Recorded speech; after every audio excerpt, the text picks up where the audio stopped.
Okay, good afternoon everybody and welcome to Wembley Stadium for this unveiling of our new England senior men's head coach Thomas Tuchel, who is joined here by FA CEO Mark Bullingham. We'll shortly start with some opening remarks before we open up to a Q&A from the floor. But before we do that, just a few housekeeping rules. We're going to keep it to 2 questions per person maximum, please, and also use the microphone available and state the name and organisation you work for before you ask your questions. And at the end, we'll have a short section and bargain until 10:30 p.m. this evening. So I'd like to hand over to Mark Bullingham. Great, thanks Andy. This is a really exciting day for the English game. We've appointed one of the very best coaches in the world and one of the very best young English coaches as his number 2. Our aim is always to win a major tournament, and we believe Thomas gives us the best possible chance to do that at the next Men's World Cup.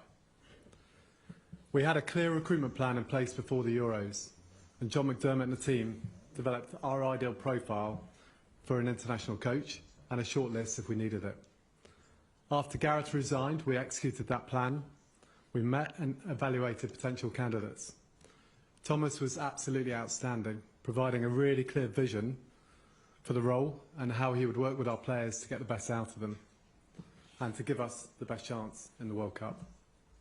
We were delighted to sign contracts with Thomas last Tuesday, but wanted to wait for the international window to be over before we announced. We're also delighted that Ant is joining us as one of the most exciting young English coaches around. Before I pass to Thomas, I'd like to thank Lee Carsley for stepping into the role for 6 matches.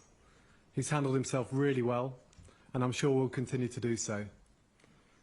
Lee will manage the team for the November international window and then return to lead the under-21s, trying to defend their European Championship title. I would also like to thank Gareth and Steve. The fact that we had such a high level of interest in this role is testament to the foundations they laid over their 8 years with us. Thomas, would you like to say a few words? Of course, thank you, Mark, and hello to everybody. I'm, of course, obviously very excited and honoured to be here today as a new head coach of England. I just had the chance to read a quote from Pelé in the building in Wembley, who said that Wembley is the heart, the capital and the cathedral of football, and I think he was absolutely right. So I want to take the opportunity to thank the FA, especially Mark and John, for their trust, and I'm very excited to start this journey in January with you, with the staff at St. George's Park and at Wembley, and of course with a very special and exciting group of players to make our dream come true in America. Well, Thomas. Hi. Congratulations. It's Rob Dawson from Sky Sports. Nice to see you. Look, you've had some huge jobs in football already. Yeah. Is this your biggest challenge? And with that in mind, would it be your biggest achievement if you led England to a major title?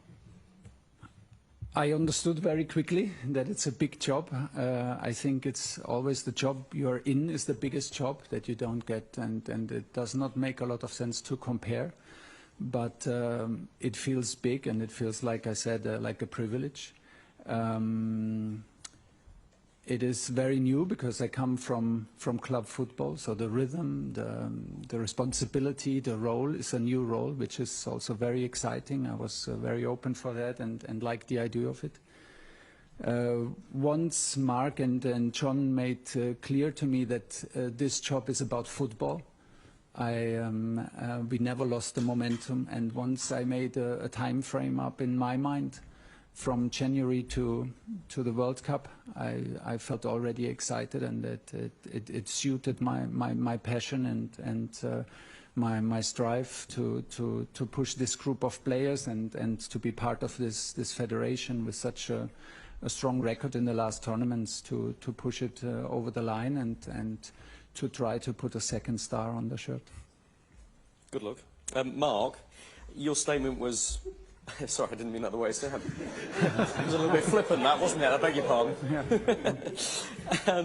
Mark, your statement was unequivocal, really, in saying that your entire criteria, your primary criteria, was to appoint somebody that could deliver a major trophy. Is it an uncomfortable truth for you, though, the fact that Thomas isn't English? So, Rob, we were always really clear that we wanted the very best person for the job, and we feel like we owe it to the players and the country to give them that support, that leadership in tournaments that will help to get them over the line and give us the best chance of winning a trophy in the Men's World Cup. So we feel we've done that. We feel delighted that Thomas has joined us. Thomas, Dan Rowan, BBC. There'll be many England fans who are very excited about your arrival, given your vast experience, the trophies you've won, your pedigree. What would your message be, though, to those fans who would have preferred the England team to be managed by an English coach? And do you understand their position? I'm sorry, I just have a German passport, but I can just tell them, and maybe all of these supporters also felt my passion for the English Premier League, my passion for the country, how I love to live here and how I love to work here. So my memories are on the highest level of that played a huge role. And hopefully I can convince them and show them and prove them that I'm proud to be the English manager. I will do everything to show respect to this role and to this country. And the target for the next 18 months is nothing else than the biggest one in world football, and everyone can be assured of, no matter what nationality my passport says. And Mark, if I may ask, you say in your statement you interviewed several candidates. Can you shed any light, a bit more detail on that? For example, how many? Were any English? Was Lee Carsley ever a realistic possibility? Can you give us any more details about who else you spoke to? Sure, Dan. As you'd understand, the whole process was confidential, and I understand at times that might have been frustrating for people, but we had to maintain that confidentiality for us, but also really more importantly for the candidates. So I'll say a few things, but I'll hold it at that. So we interviewed approximately 10 people, and we did interview some English candidates within that. As to anything further, you wouldn't expect me to divulge any details, really. Thomas, Steve Scott from ITV News. Chelsea fans will know you very well. Other Premier League fans will know you well, but obviously England fans are a much bigger group than that. So for those who don't know you, what sort of person are you? Can you describe your personality? My personality? Your personality. Well, maybe I try to describe my coaching personality, but I think it's pretty obvious. I'm very emotional, and I love I love what I'm doing. I'm passionate about football, and like we said before, this task and this role just brought the young me alive, and it brought back my teenage days, to get excited for such a big task, for the Three Lions, for playing matches at Wembley, for working with this group of players. So everyone can be assured that we will do it with passion and with emotions, and we will try to install values and principles and rules as quickly as possible to make the dream come true. First, we have to, of course, go through the qualification process to the World Cup, but it starts for us in January, and we will dive in completely. Gareth Southgate developed a very specific culture within the England camp. Will you try and maintain that, or do you think you need to create your own, one that's more aligned to you? No, we will build on it. We will build on it. I think Gareth and the FA did a fantastic job in terms of stability and consistency. Look at the last results in the tournament. It's a quarter-final, semi-final, and two finals in the last four tournaments. It's outstanding. The under-21s win titles. The younger teams are in the competition to win titles. The women team wins titles. So we are there. I think the federation is there, and it was a big part of taking that job. I am curious. I want to learn. I will have a different schedule than in club football, but it was a big part. That's the knowledge and the quality of the federation to have that at my side, and to combine it with my ideas, with our ideas. So we will build on everything that Gareth built and the FA built, and hopefully we can add a little bit of extra to get it over the line. Thomas, welcome and congratulations. Thank you. You took an English team, Chelsea, to a Champions League final against Manchester City, who were overwhelming favourites going into that, and won.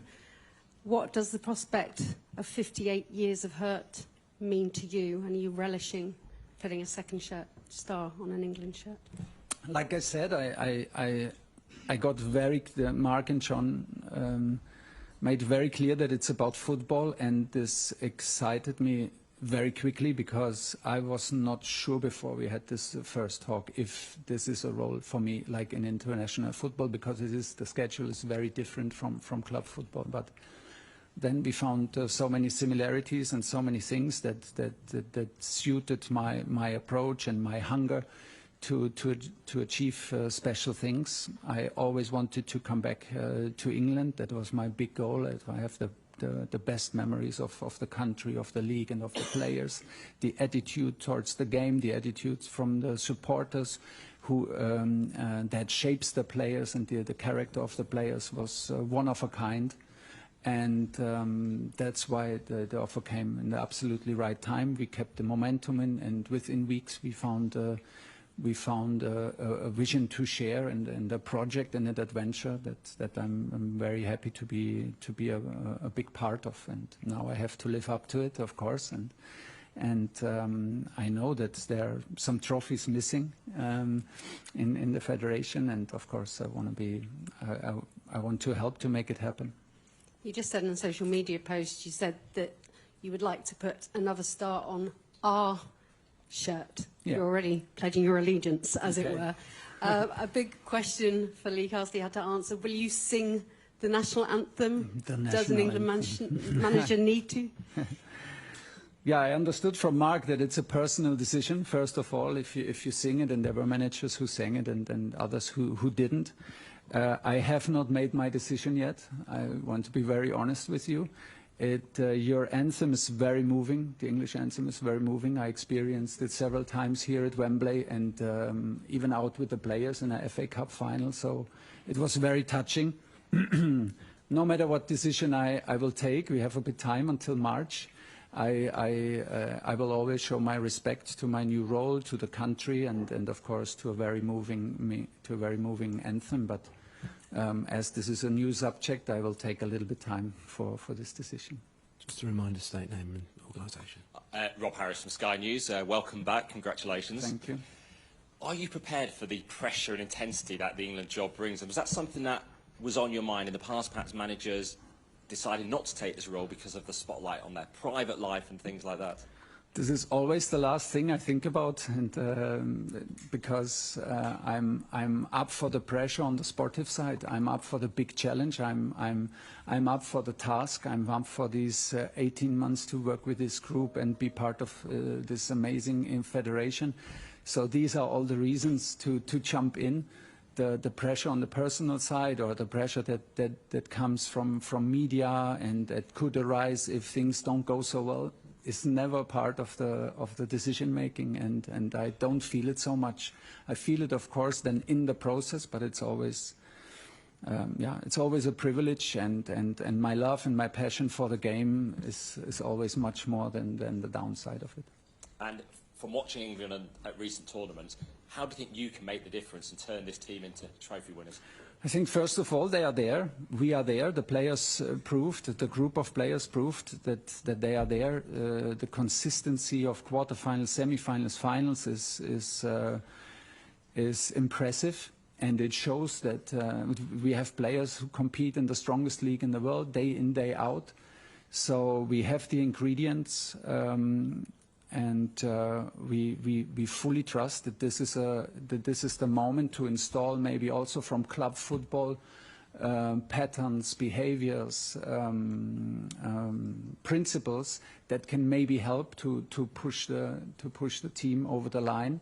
We will need luck. We will need the momentum. We will need to be lucky to not have injuries and so on, and little decision within the games. That is a given.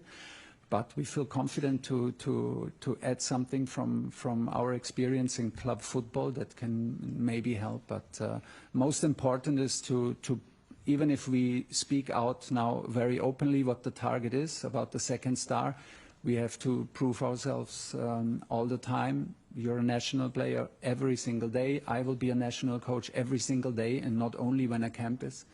So we have to live up to these standards, but I'm very confident that everybody is used to that. So this is what I demand from myself, and then we need to show it in qualification and build an atmosphere with the supporters and the country that extra special things can happen. Rob Brimby, ARD Television, German TV's London Bureau. Wow. Es gibt Leute, eine Frage auf Deutsch, wenn es möglich ist. Es gibt Leute, die sagen, dass der Nationaltrainer muss aus England kommen. Wie können sich solche Vorurteile überwinden? I think they have a point. Oh, you want to shall I translate? English. Shall I translate? Yeah. English questions from now on. But if you answer. Yeah. I think everyone has its opinion, and I can understand even an opinion when someone says, like, I would fancy an English coach more for the English team. I can understand it, but I think we deserve a fair chance. We deserve the credit for having a good record in the country, for never being shy of how much we love to live in the country and how much we enjoy to work with the players in Premier League. So maybe this counts a little bit for a British edge on my German passport, and so we will try to convince them by results and by the way we play.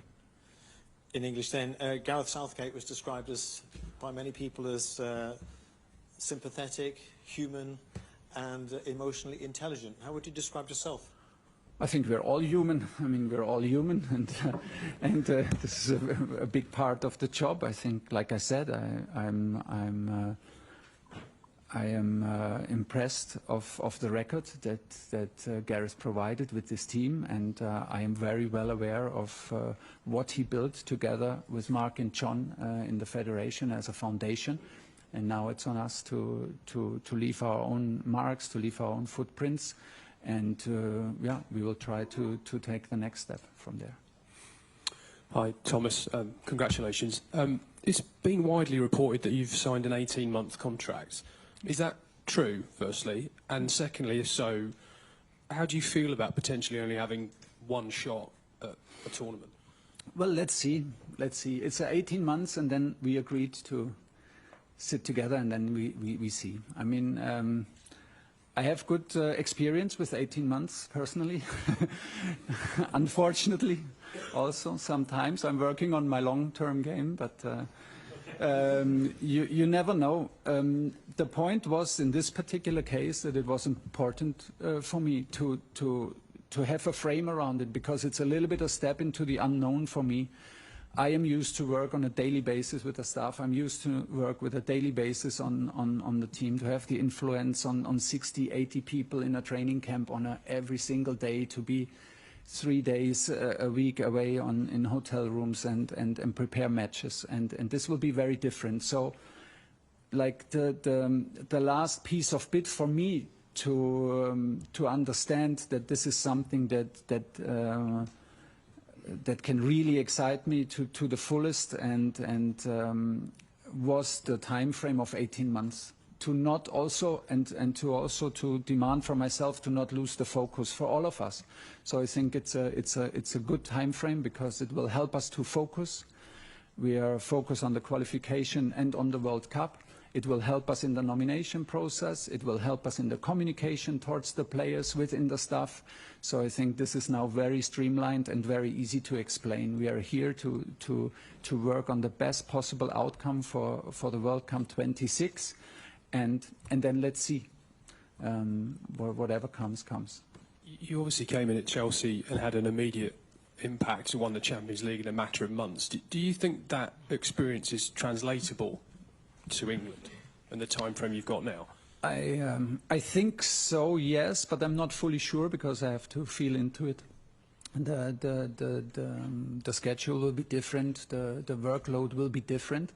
But I wanted this. I wanted exactly this once Mark and John presented me the opportunity and made it very clear that it's about me and that they trust me with this process in pushing this team. I was very happy now to have the chance also to learn on this process, to have the strong foundation and stability and quality of the federation, to get better, to get smarter, and to yeah, to get better while I'm on this job. So that was a big part of it. And just Sorry, finally, James, it's two questions. Come across to Henry Winter here, please. We've got time for a few more in this section, so if we can limit it to one question each, that'd be great. Thank you. Hi, Thomas. Henry Winter, World Soccer. First, congratulations. And secondly, you know Harry Kane well. Yeah. Did you speak to him before taking the job? And will he remain your captain? I did speak to no one. We kept the process very confidential between Mark, John, and me. I did not speak to Harry. I didn't speak to Gareth. I also normally I never do this to get my own feeling for it and get my own point of view and let it sink in and reflect on it. So no, haven't done it yet.